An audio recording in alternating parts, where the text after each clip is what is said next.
Ամեն տարի մասնակցում եմ ջահերով երթին ու ինձ համար ցավալի արձանագրում եմ արել,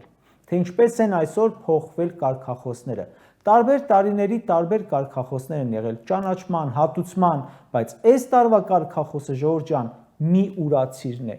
Ճանաչումը վերաբերում է աշխարհին ու Թուրքիային, հատուցումը վերաբերում է Թուրքիային, բայց մի ուրացիրը ուղղված է Հայաստանի իշխանությանը։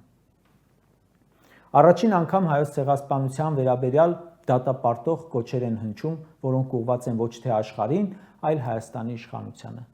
Հայ ժողովուրդը Հայաստանի կառավարությունից պահանջում է չուրանալ հայոց ցեղասպանությունը։ Զավեշտ է, չէ՞։ Ժողովուրդ ջան, սարսափելի է սա։ Երբ որևէ երկիր չի ճանաչում ցեղասպանությունը, դատապարտում ենք, բայց հասկանում ենք, որ իրենց շահերը այդպիսին են, թուրքերի հետ առևտուրն են գերադասում օրինակ։ Բայց երբ ցեղասպանության ենթարկված ժողովրդի կառավարությունն է ասում, ինձ ցեղասպանությունը չի հետաքրքրում, առևտուրն է հետաքրքրում, ուրեմն քո դատապարտող կոչերը արդեն իրեն են ուղղվում։